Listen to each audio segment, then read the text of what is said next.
first round of filler in, a lot more to go, but it says in the tin don't use anything less than 120 grit to rub it down. I'm not worried about these because we'll need more anyway. This is just trying to fill up some of the holes. And I've welded a bit in the back of there and a bit in the back of the other one, so that one there, I'll just use filler for that one now. I was trying a new welder on, I run out of copper wire, as I would call it, 0.8, and then I had some flux core left.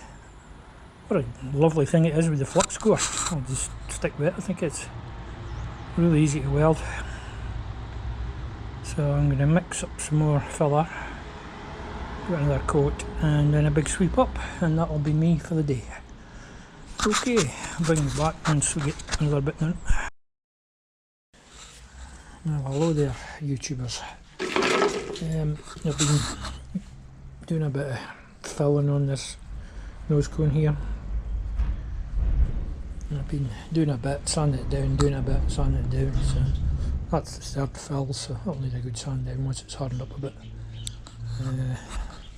Been using this big boy filler. It's Tool Station I got it from or something. It's a lot easier than the old Isopan Catalloy I used to get. It was a murder to sand down. Time you got it sanded down, your arms like Charlie Atlas. All of the old people will know I'm speaking about now. So it doesn't look brilliant at the moment, but once that's all sanded down it'll come okay. I'll just build it up bit by bit till I get what I want. It's fairly looking better since I cleaned it all. And that behind it is a sheet of expanded metal for plastering. It's also very similar to the grills that go in here. So guess what I'm going to make the grills out of. I've got about 30 sheets of that stuff. So I actually used to use it for a thing called steak and rice in wooden buildings. They'd put that up and down the wooden front, and then they would render cement into it. And that gave you a cement coat on top of your wood, which is not the best idea really, but that's what it was used for. So anyway, that's all for just now. That's me sanding down the second coat, and I'm going to do a third coat, filling all these little marks and that, and then try and get that into shape. It said better not go less than 120 grit, but 80 grit seems to be the best thing for it. The final sand down I'll do in a lesser grit. So apart from that, I've just kept putting in this filler, sand down, putting in this filler, sand down. It's beginning to look proper now. I'm doing some work in the trailer today. I left the jacks down and bent them out of hell. This is so when you drive the Polaris on, it's got a tow bar in the front now. Clip that in and that'll hold it, and I've left it with a bit of movement because the thing might bounce around anyway. Like, but got the gate at the back, it'll jam it, and then hopefully this will hold it. Might need to just let it come forward a wee bit.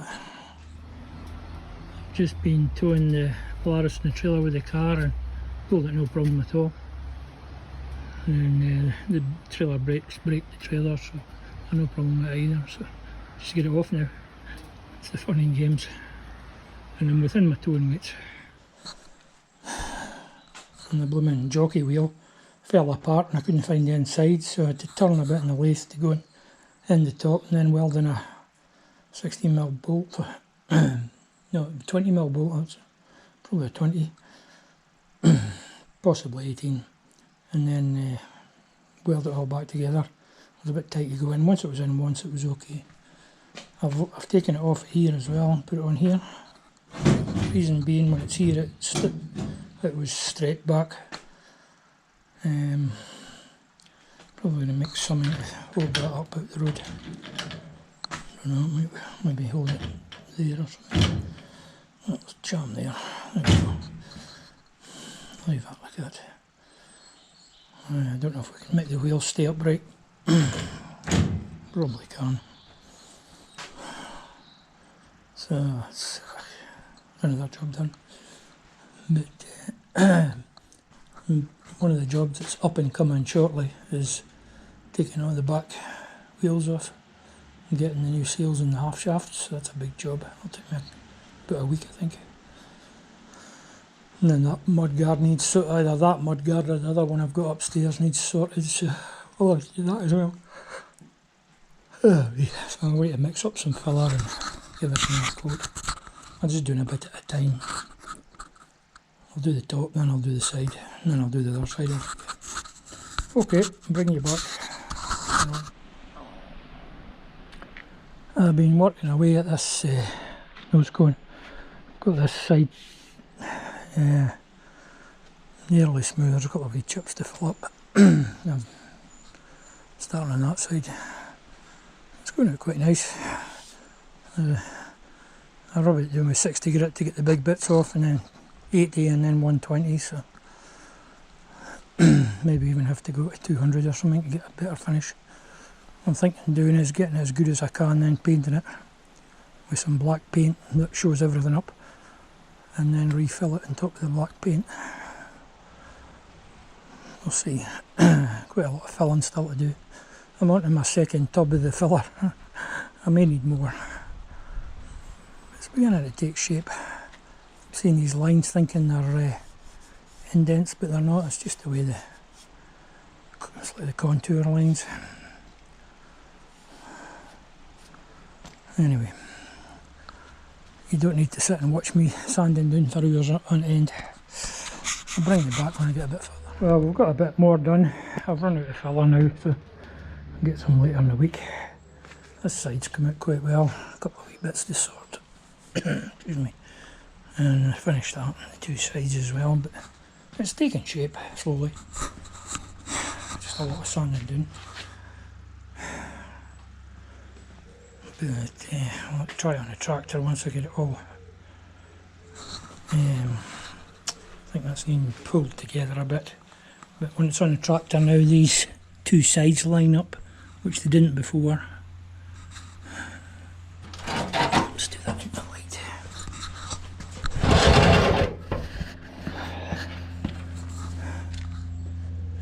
When it's on the tractor now, this side and this side they line up with the radiator, but before they were away at a funny angle. I don't think it's going to be perfect, but it should look okay. Once I get the dents and that filled in, just keep filling and sanding. It's a laborious process, but it'll be good in the end, I hope. Then I've got primer and I've got Empire Blue paint.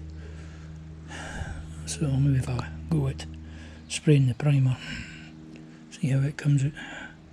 Depending on the temperature, of course, and we're now in September. So that's our latest update. I've been building up layers of the filler on here, and I'm away to give it a sand down now and try and get it a bit better. What I've been doing is, instead of sanding it down, filling it and sanding it down, I've just been putting filler over filler. So it's saved me quite a lot of sanding down. But it's coming slowly. Still got quite a bit to fill there. I did get more filler. So I'll wait and start sanding. Well, I've been sanding down here for a wee while. And just level it off. I'll refill that obviously, and just fill up the odd bits now. So it's coming away. Just have to have patience. This side, I don't think I need quite so much on this side. Need a bit here still, but I'll do that and I'll keep it. This is my birthday present. It's a 5 kilowatt diesel heater, runs off 12 volts. I've got it just connected to the tractor at the moment. It's $40. It's quite noisy. It's got 4 ducts and it took a while to get going, but I think it was just priming itself. It's actually putting out a lot of heat. I think you can turn it up and down with the key fob here. It's got a timer as well. And that's the temperature going down. 4.5 kilowatts, I think. Tell you what, that is putting out some heat. Try and turn it down a bit. If you can see that LED display, you've got to just be at the right angle to catch it. Strong power again.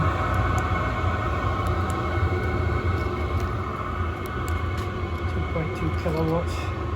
Obviously, the more you have it up, the more fuel you're going to use. See if you'll ramp up again.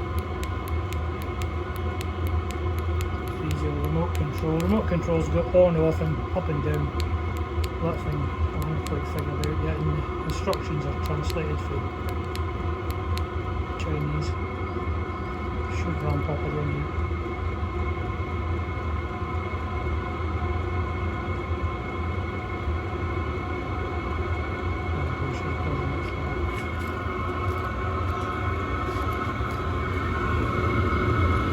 Tell you what, it puts out a good bit of heat. Like, you could heat a room with this thing, no bother. Like a jet engine. So it's got a glow plug that burns the diesel, and then the fan passes the air over the casing. It's a bit like a motorbike engine with air passing over it.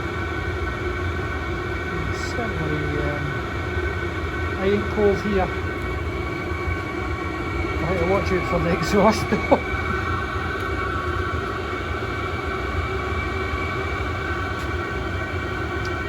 I think I'll be going to the blacksmith for red diesel for this one. It's quite expensive for running road diesel. How much fuel it will use. Certainly, it's got 4 ducts there, so I'm hoping the duct 2 up to the windscreen and the Polaris says not to use any other than that ducting that's there. It's keep my windscreen clear, but I mean that is absolutely roasting. I'm standing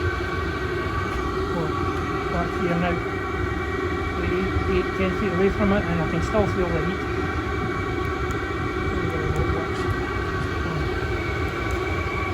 So now let's try it on about 2 kilowatts.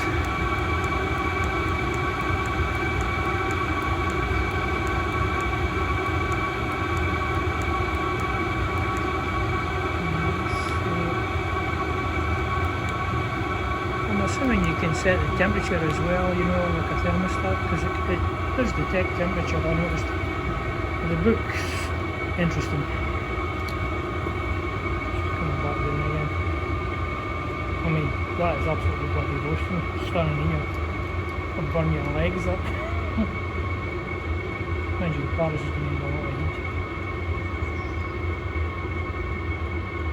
It does say don't run it forever. Probably a bit of thermal cut out when it's more as well.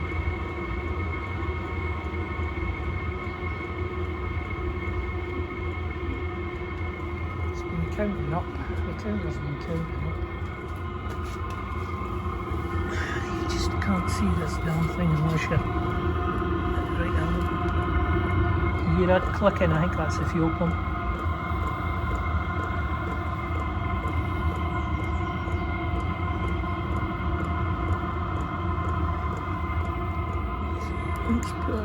I'm just going to see how low it will go. 1.6, 1.4. Lowest 1.4. I don't know, can you see that display?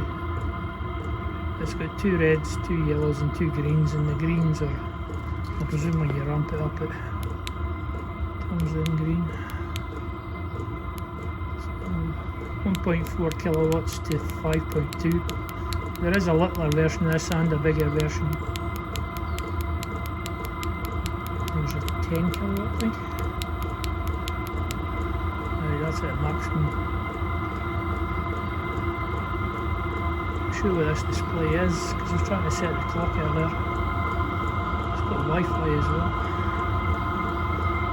Maybe you can see that display there.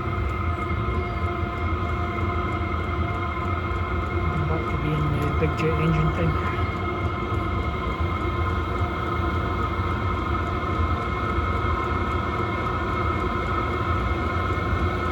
can set a timer on this thing, so you could have it set if you were going to use something at a certain time. It could fire up, but it did take a good while to come up to start with.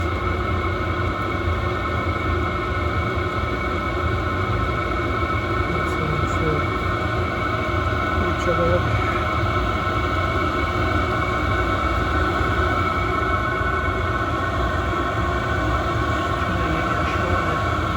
You've got to be down here, or up here to see the building. That's back up to full throttle. Plenty of heat there. There's quite a bit of fuel there.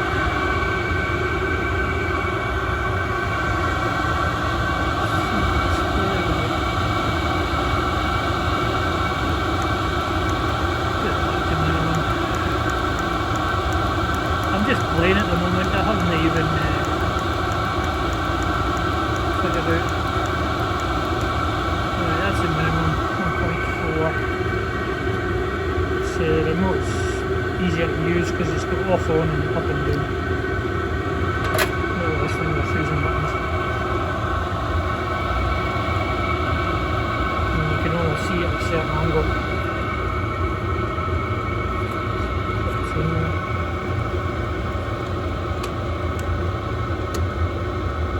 Rock, mind you. See that out. And that's it coming down to its minimum now, and there's plenty of heat there.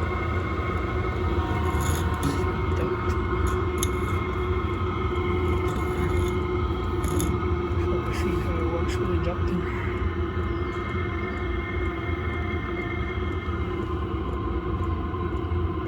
Even on minimum, I'm getting a good bit of heat through there.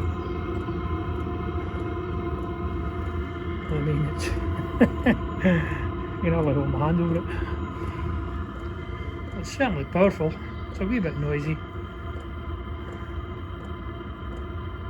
I'm gonna go with the book, but oh me. Like I say, it's translated for Chinese, I think. And I'll say there's other people with them on YouTube, and they got them working with fiddling with the knobs like I've done. It does put up fault codes as well. It certainly puts out heat anyway. I reckon that would heat a car, no bother. You have to run your exhaust outside and your ears round. Well, I've got it around the back, but it says you can only have 2 90-degree bends, and then it's either got to be vertical or no more than 10 degrees either side. Polaris has got a well above the battery beneath the seat, and that's what I'm thinking putting it, because I can lift the seat to fill it, and the exhaust would be straight outside in. I'll probably get through one of the holes in the chassis down the way, and fresh air would be taken. You'd be taking the fresh air for the opposite side, so it'll be okay. The only thing I don't like is how near that fuel, if you can see that. The fuel pipe's right beside the booming exhaust. I'll do something about that, pull it over or something. Tie that one, pull it over. Well,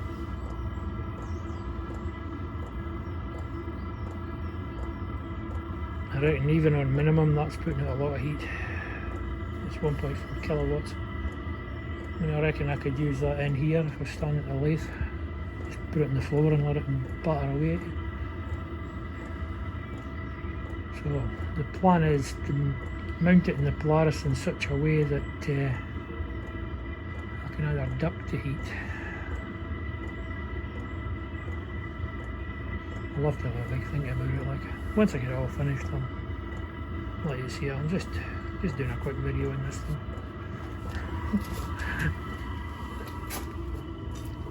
It's using a bit of fuel. This is the wonderful manual. Yeah, it's a bit of exhaust too. There's just two bends, or that makes sense, but I mean pound signs appearing when they shouldn't be. Well, according to that can be taken away. I wonder if that comes off. Which would be handy.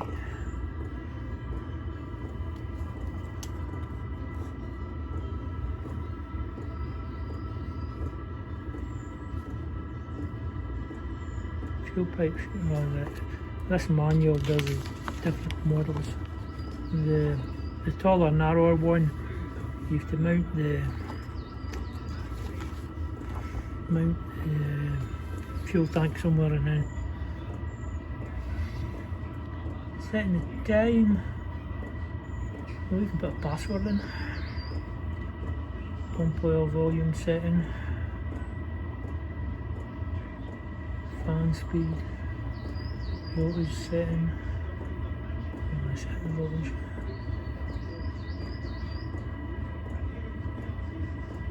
You can only change voltage when it's off.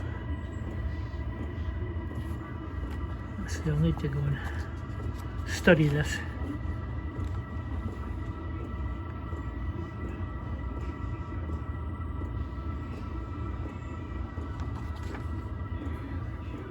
Certainly putting out heat, that's what I wanted. Now that we're into the cold at the darker nights, I need something for the Polaris's windows. So what I'm planning to do, if I can get it in there.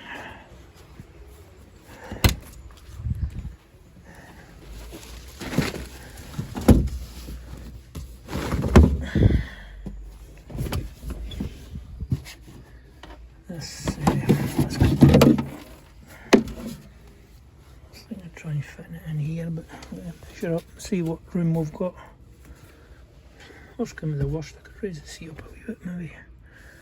There's a void in there, you see, you could pick up the air down there and put the exhaust down at one of those holes, keeping it away from everything. And this is the permanent live power here, which you would want. So that's the would be the ideal, and then you can, it's just plastic, so you could duct heat that way and bring it out beneath your feet on both sides. You need to duct heat up to the windscreen somehow. I think there are places for mounting. I think these are actually ducts for heating, but I need to get some duct up here somehow. Not sure what all I need to do. When I figure it out, I'll come back to you. I'll make another video, a little short video, and let you know what I did. But like I say, that's the primary location. There's one at that side and the driver's side, but the fuel tank's under there. Go and do some measurements. See if it'll actually fit in. I'll go and turn it off actually.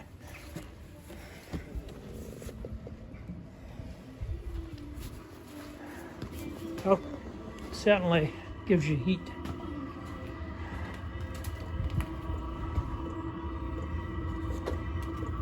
It's not that noisy. Well, let's switch it off. Get a little bit of cool down cycle. How do you think it will get a cool down cycle?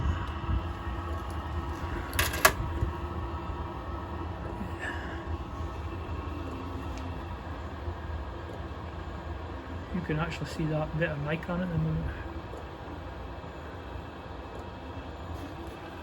And I've got some clips.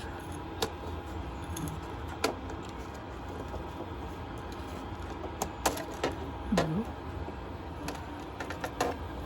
Yes, it does. Very short lead, mind you, but might be the difference between being under the seat and not being under the seat.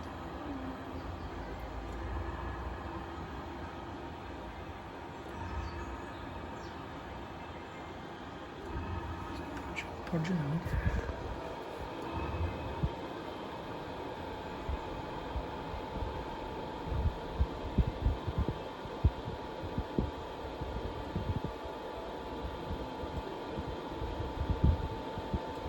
Got this off Amazon. My wife did, she put it for me. project is get this fitted up somehow and get it ducted somehow and do like 4 parts of the cool down cycle. Burn out a lot of heat.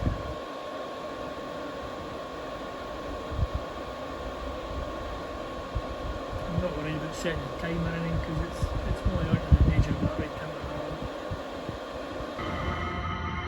That's the exhaust there. They give you a stainless steel exhaust, but it's not very long, so I extended it and I've insulated it. And this heater is beginning to be like a jet engine. So you get that. This is a lower one of the two. There's also a top one. I think if we locate the fuel tank somewhere and that's all compact. That's it fixed in place, exhaust is really doing that, so we're just putting it on full throttle with everything stinking.